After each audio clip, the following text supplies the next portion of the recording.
Fab four ఈ పదం వినగానే గుర్తొచ్చే పేర్లు Virat Kohli, Kane Williamson, Joe Root, Steve Smith. కానీ ఇప్పుడు ఆ పరిస్థితి మారింది. గతంలో ఫార్మాట్తో సంబంధం లేకుండా పరుగుల వరద పారించే వారిని ఫ్యాబ్ ఫోర్గా పేర్కొనేవారు. ముఖ్యంగా 2014లో న్యూజిలాండ్ మాజీ కెప్టెన్ మార్టిన్ క్రో తొలిసారి ఫ్యాబ్ ఫోర్ అనే పదాన్ని తీసుకొచ్చాడు. విరాట్, విలియమ్సన్, స్మిత్, జో రూట్లను ఫ్యాబ్ ఫోర్గా అభివర్ణించాడు. కానీ ఇప్పుడు ఆటగాళ్ల కెరియర్ చరమాంకానికి చేరింది. విరాట్ కోహ్లీ టెస్టులకు, టీ20లకు గుడ్ బై చెప్పాడు. స్టీవ్ స్మిత్ వన్డేలకు రిటైర్మెంట్ పలికాడు.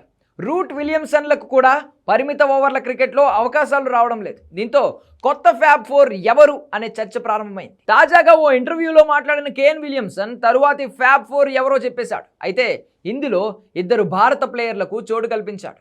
భారత్ నుంచి యశస్వి జైస్వాల్, టెస్ట్ కెప్టెన్ శుభ్మన్ గిల్లకు తరువాత ఫ్యాబ్ ఫోర్లో చోటు కల్పించాడు.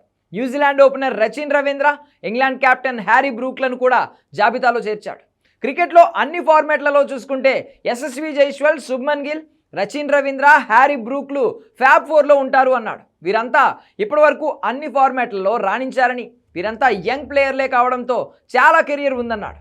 పరిమిత ఓవర్లతో పాటు టెస్ట్ క్రికెట్లో రాణిస్తేనే వీరు అసలైన ఫ్యాబ్ ఫోర్గా నిలుస్తారని చెప్పుకొచ్చాడు. కాగా కేన్ విలియమ్సన్ పేర్కొన్న ఆటగాళ్లంతా ఇటీవల తమ దేశాల తరపున అద్భుతంగా రాణిస్తున్నారు. గిల్, బ్రూక్ అయితే ఏకంగా కెప్టెన్లుగా ప్రమోషన్ పొందారు. అయితే వీరంతా ఇదే ప్రదర్శనను సుదీర్ఘకాలం కొనసాగించగలిగితే ఫ్యాబ్ ఫోర్ అనిపించుకుంటారు. వీరి వయస్సు కూడా చాలా తక్కువ. 3 ఫార్మాట్లలో అత్యుత్తమ క్రికెటర్గా స్థిరపడేందుకు వీరికి తగినంత సమయం ఉండడంతో మరికొన్నేళ్ల తరువాతే అతని అంచనాపై క్లారిటీ వస్తాం.